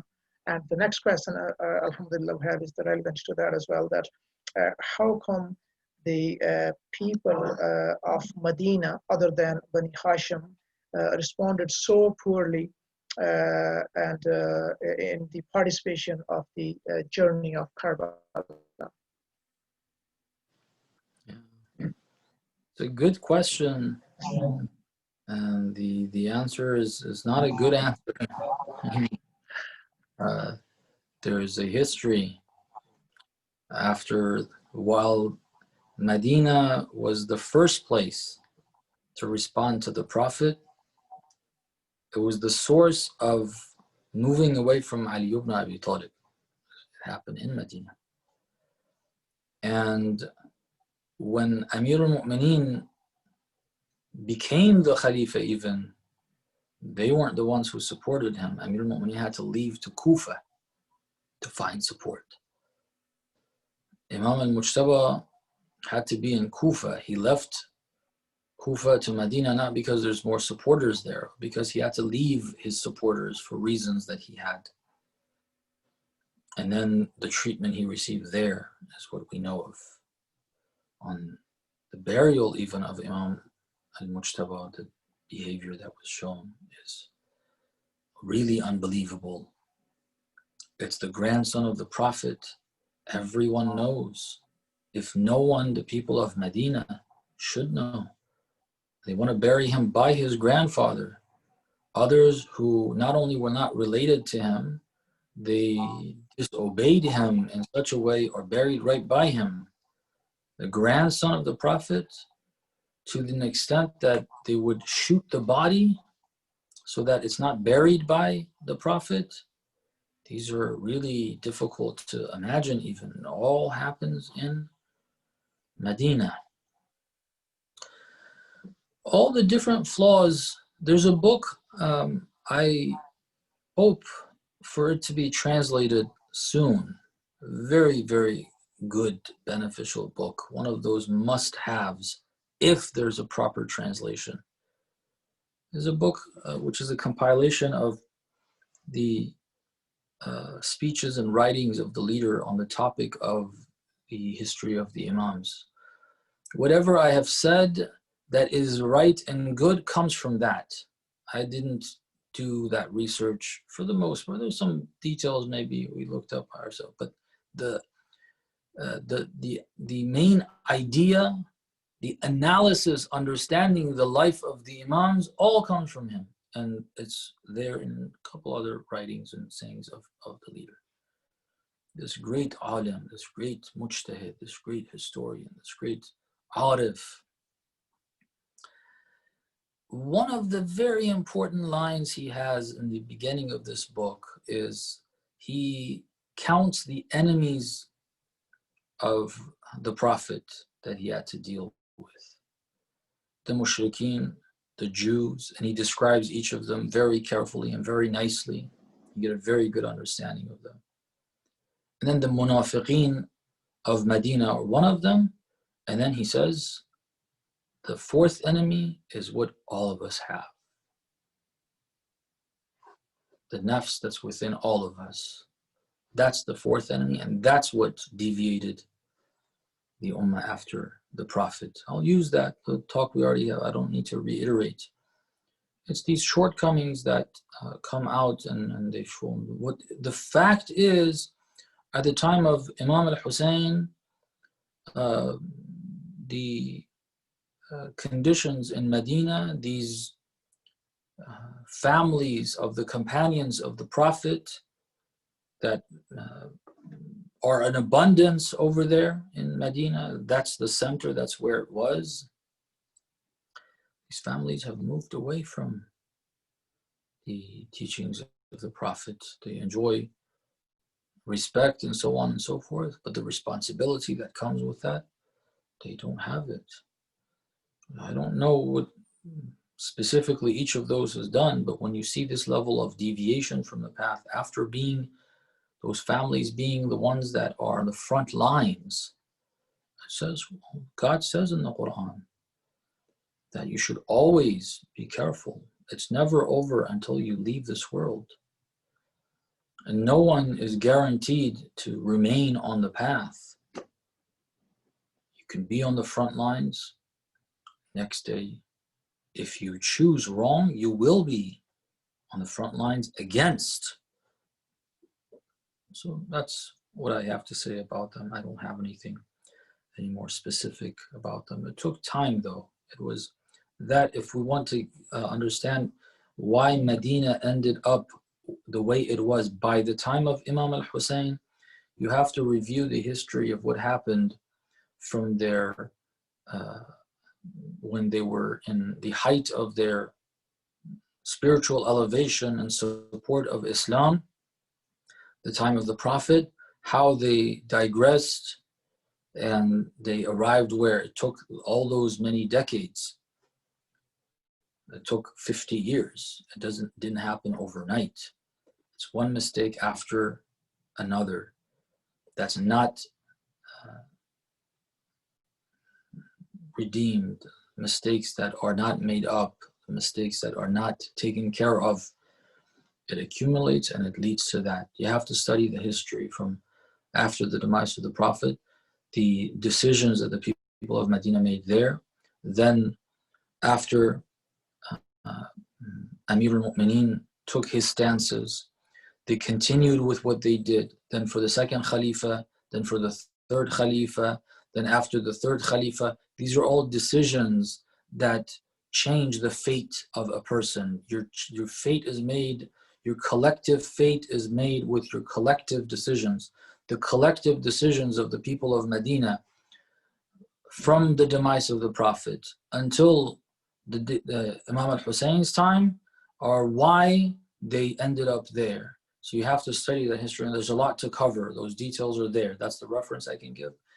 But the fundamental thing is this: they digressed from the teachings of the Prophet, gradually changing from a people that were on the forefronts of sacrifice for Islam to being people who are very passive, people who are not willing to sacrifice, people who want to be content with the material realm and live here. And for that, they're willing to sacrifice their religion. And eventually, it's not even important for them anymore. That's where they ended up at that time. Of course, there was still, as we mentioned before, there was still some religious, zeal left in them. It's the best word I can think of right now. Some religious motivation is left in them, that even after Karbala, when they saw how bad Yazid is, they did start something. Of course, Zainab Salamullah alayha encouraged them and so on. But there was some level of it. But then the way they behaved with that as well was not a correct decision. They should have followed Zainab and been led to Imam Zayn al-Abidin. They didn't do that. So those are also decisions. And then gradually it just got worse and worse and worse. The decline started after the demise of the Prophet with those decisions, and with further decisions it got worse and worse until that time. And then after that, again, it continued its decline, unfortunately.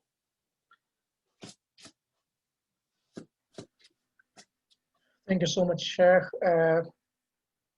As talking about the books, one of the questions that came from brothers or sister, and that is, which tafsir would you recommend us to read if we're reading tafsir the very first time? Any particular name of the book if you could recommend? I would recommend, before tafsir, read translations. Read translations of the Quran, and don't have one that you always go to that one translation. Cross-referencing helps one to think and to see differences and to realize that the word of God is the Arabic. These people are trying to give us a brief understanding of it in their words in a different language. So we're always going to be mindful of errors that are unintended. And so we keep looking for a more accurate understanding. But the effect of continuously reading those translations with the flaws that they have, they're not perfect. None of them are perfect. In fact, no translation can be perfect. The only perfect text is the text of the Quran itself. But we are supposed to go to those translations. The effect of it is that the correct parts of it, which is the majority, we repeat these lines and we're more familiar with the content of the Quran. Then once we're familiarized with the content of the Quran on a basic level, then we can start looking into tafsir. Tafsirs that are available, I'm not sure what language we're talking about here. If we're talking about English, again, the resources are very limited. I do know a couple of tafsirs that have been translated, but I don't feel comfortable mentioning those because they may be seen. I don't want to approve of them. I don't want to condemn them, but I don't see anything in the English language that I can call proper tafsir in writing, if we want to. If we're talking about other languages, I'm not sure what all languages that Tafsir al-Mizan of Allama Tabatabai has been translated to are, but that's a very complex tafsir. Even Hausa students, it's not easy for them to process that. I'm not discouraging anyone from reading it. I'm just mentioning this so that if anybody reads it, they realize that there's a lot of terminology and there's a lot of complexities in the way he explains things. Despite that, I think that's the best tafsir that's out there. I don't know if a better tafsir that's out there. There is a better mufassir that's out there. Honestly, between me and Allah subhanahu wa ta'ala, Allah knows what I've seen, and that's why I'm claiming it. I've had this conversation. I've compared the tafsir of this great mufassir. Allama Tabatabai is a great mufassir, and he did the tafsir of the Quran at a time where, unfortunately, the houses were not going towards those disciplines related to the Quran. But a better mufassir than Allama Tabatabai is the leader. The leader is a better mufassir than Allama Tabatabai. Wherever you can find the tafsir of Ayatollah Khamenei, it will have the quality of it being said or written for a general public, yet it's very precise and very in-depth. The language makes it understandable. It does not use terminology like Allama Tabatabai does. So it's open for everyone to look at, but it's not simple. It doesn't mean that since he doesn't use terminology, then, oh, it's a simple thing. Let's go to something that's more academic, something that's more deep. No, this is deeper. The other difference that is very important is, while Al-Mizan is a great tafsir, I've benefited from Al-Mizan immensely in the tafsir sessions that we have had.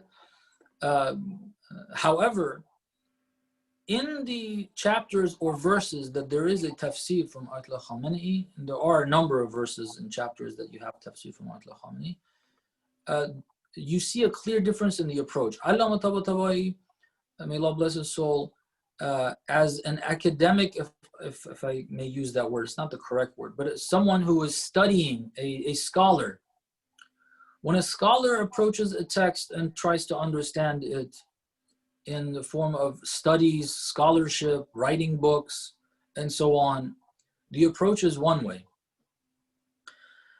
The approach of Ayatollah Khamenei is not that approach. The approach of Ayatollah Khamenei is looking at the Quran as a book to live by, that it speaks to you in all aspects of life. And with that approach, what he brings out, the meanings that are there, once he says it, you're like, yeah, it's clear, I can see it. Before he says it, you're wondering what this chapter means. After he says it, yeah, it's clear, I can see it. It's very relevant to everyone's life. Very deep, the tawheed is very deep. The various social political analysis of those verses, very deep, but very applicable.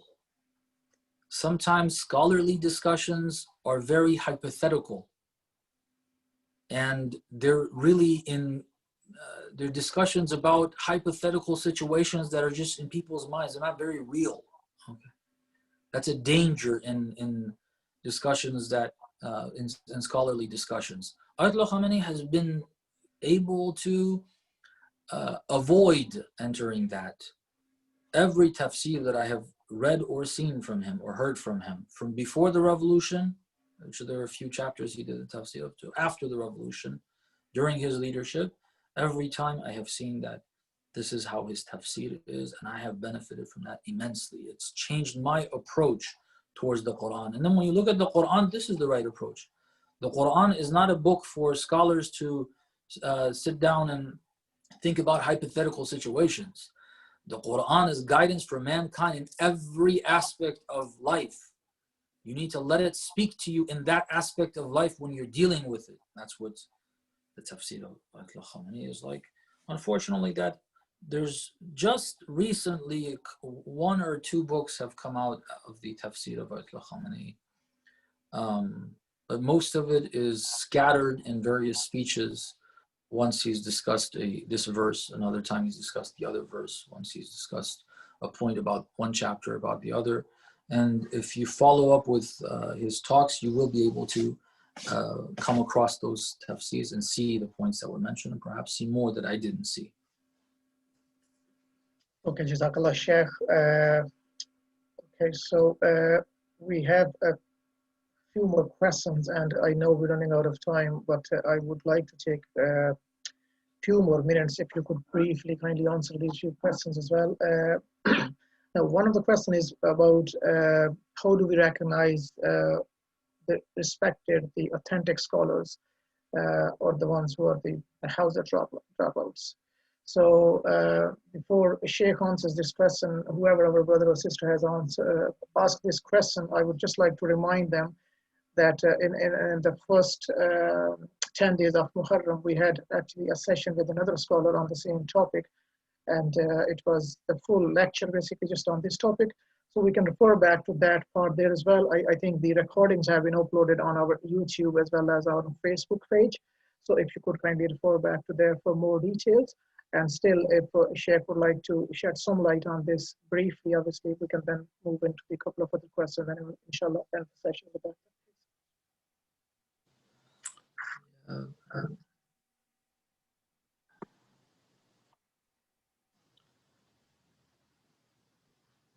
I have seen a lot of different answers given to a question like that. I can't approve of all the answers that are there. And one of the reasons is they don't stem from our sources, from our hadith and Quran. There's no reference there. It's thoughts of people that is not backed by or does not stem from verses or hadith. And the other reason, which of course stems from the first reason, is that they're not very practical. My answer is very brief, and I think this is what the Quran tells us, and this is what the ahadith tell us. In terms of recognition, see, there's 2 things about when we see people that deviated from the path, it's not necessarily the case that they weren't able to see that that person has got problems. There are multiple issues that, or causes, internal causes in our minds that cause us to follow a person, sometimes even after we know, when we have doubts about them being right, and then after we know that they're wrong. There are reasons that we do that. The question at hand is not how do we assure that we follow the right person. This is how do we assure we identify. Identification has to do with our understanding. Will we choose to act based on our understanding or not? That's a different topic.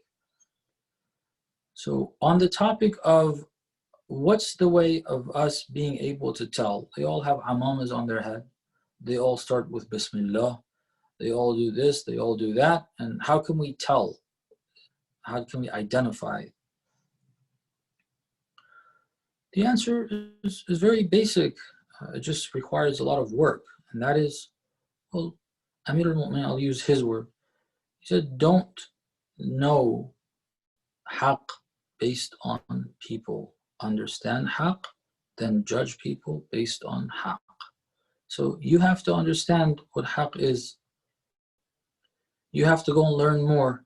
The more you know about haqq, when people speak, you're able to tell this person is right, that person is wrong.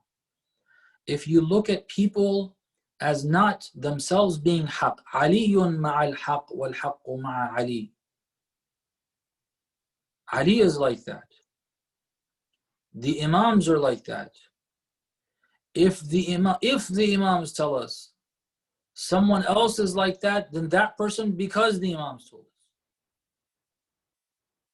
There's got to be clear evidence of that. Otherwise, no one is our proof in and of themselves. They're all a means to get to the Quran and Hadith. So I listen to whomever, not as, oh, this is right, whatever he says is right. Again, unless we have evidence that the Imams have said this person is like that. We have to have clear proof for the Day of Judgment. Besides that, the majority, back to what we were discussing, the types of scholars we're talking about are people that we have not recognized, we don't know, we have not heard that the Imams have said, this person, whatever they say is right. We haven't heard that. So here we are. We're a person that is not an Imam. We have not heard the Imam say whatever he says is right. What are we supposed to do? Look at what they say as being someone that's delivering a message of the Quran. So they're not important. The message of the Quran and Ahlul Bayt is important. So whenever I receive something from them, I keep it as, this is what this person said the Quran says. Okay, I'll keep that, but I will leave the door open. Maybe this is inaccurate. I listen to this other person. I read this other book. I see differences. These are two conflicting views. Then I have to think. You don't just ask. Asking isn't, I ask a question, the answer is ABC, and then I say, okay, I got my answer, ABC, then that's it, this is right. Well, why did you trust this speaker that you asked the question? When you ask a question, the way you deal with the answer is you listen and you think, okay, I came to this person, there were two conflicting views, this person said this, that, it doesn't matter what who the person is. There's this idea, there's this idea. They conflict. Which one is correct? I ask a third person, a fourth person. What's the answer? I listen to it and I look at what I have. This view, the person says this is wrong for this reason. The other is right for this other reason. And I go to a fourth person, for instance, or I don't go. When I think about it and I see that, now I see clearly, yes, the evidence makes sense. This is right, or this is wrong. This is right, or this is wrong. Whichever. You have to think. This process that I just very basically, a very simple way, obviously it's not that simple. There's a lot more details to it. But trying to learn more. This is the process of us learning, keeping our minds open. Maybe this person made a mistake. Maybe, God forbid, he's one of those I shouldn't listen to. But right now I just heard this. I don't know, maybe it's right, maybe it's wrong. I'll keep it there. Then if I have further reasons to trust this more, then I will trust it more. If I see conflicting ideas, I'll think about those ideas. This is the process of us gaining knowledge. You learn more and more. The more you learn, the more it's clear to you, this is right, these things are wrong. The more you be realizing that this person, no, he's not a person for me to listen to. And sometimes it's not even the idea that the person is a bad person or is working for Tawhid or anything like that. After a while, you realize this person is not beneficial to me anymore. Yes, some of the things they say are right, but some of the things they say aren't right. And I'm past the point of listening to this person to get information that may or may not be right. I have found this other person that is more accurate, that I can trust more, that gives sources that I can find where this is coming from, and then I'll go check those directly myself, and then I check and I see this is more correct, so I start going to this person instead of the other person. That increases your knowledge even more. And if you continue with that process,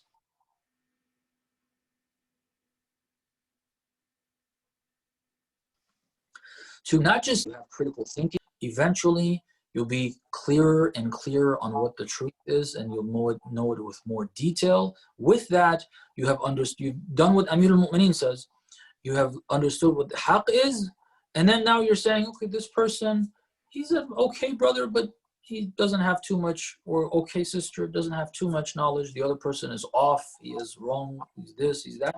Based on the knowledge that you have, the understanding you have of haqq, then you can decide this person is on the path of haqq, that person is halfway there, the other person is completely off, and so on and so forth. Jazakallah, Shaykh. Thank you so much. And I think this question couldn't have been answered better than this. With the sayings of Amir al-Mu'minin alayhi salam, of course, we need to recognize the haqq first, and then we recognize the personalities and scholars based on that.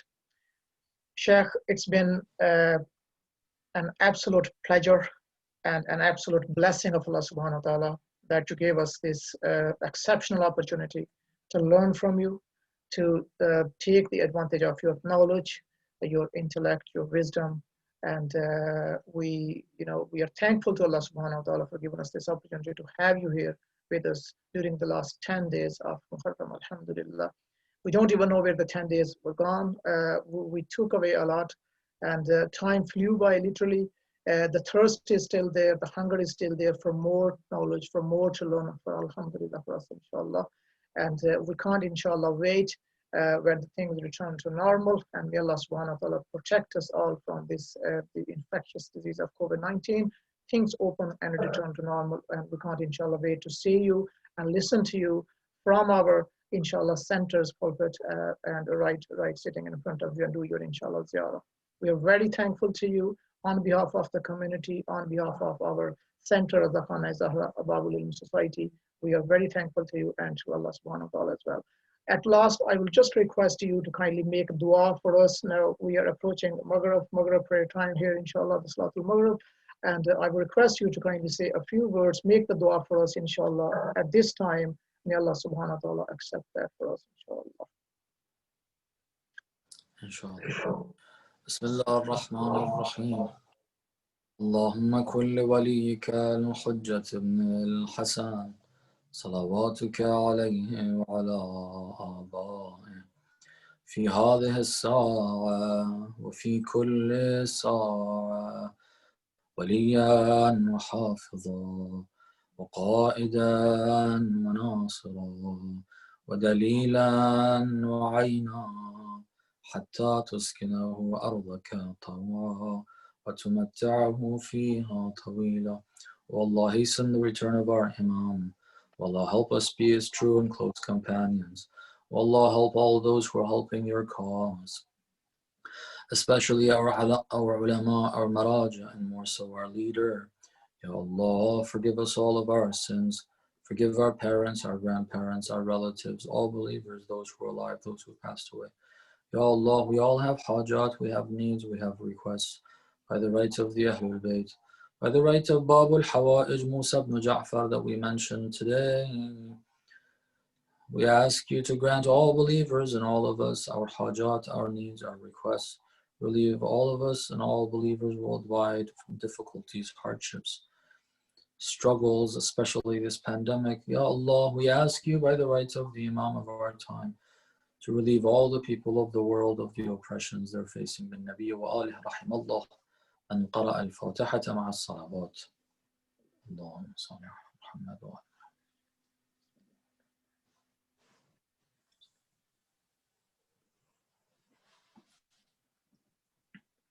I apologize for the lengthy talks and lengthy responses. That's one of my shortcomings. Shaykh, you don't need to. It's been absolutely. No, yes, no, you don't need to really. We wish we had more time in our hands, and inshallah, we will be in touch. We will be getting more benefit of your inshallah knowledge. Really, really thankful to you. I would like to say this one thing. I mentioned that I'm going to provide links for books, and I forgot. One of the brothers, I forget his name, unfortunately.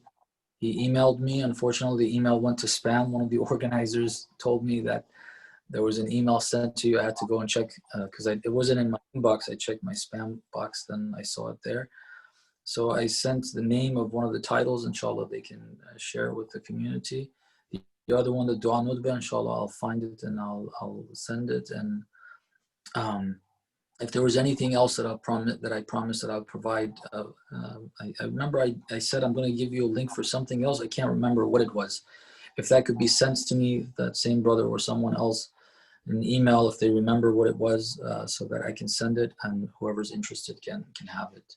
Thank you again. I very much enjoyed although I'm not there in person, but somehow I feel a connection, and hopefully we saw alhamdulillah, some of the brothers who were presenting different Quran recitations and other recitations and presenting and emceeing the program.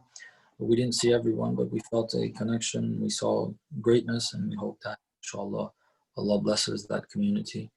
And we do get to see our mu'mineen brothers and sisters over there in Dublin. Ilahi Amin, Ilahi Amin. May Allah subhanahu wa ta'ala protect you as well from all the evils of this world, as well as, inshallah, increase your tawfiqat and your knowledge and your wisdom. And inshallah, we get more benefits of yourself as well. And inshallah, we will see you, inshallah, in our center as well. And we will, inshallah, continue to take benefit of your knowledge, inshallah, as well through the online sessions, unless or until it's inshallah. Jazakallah khair again, and wassalamu alaikum wa rahmatullahi wa barakatuh.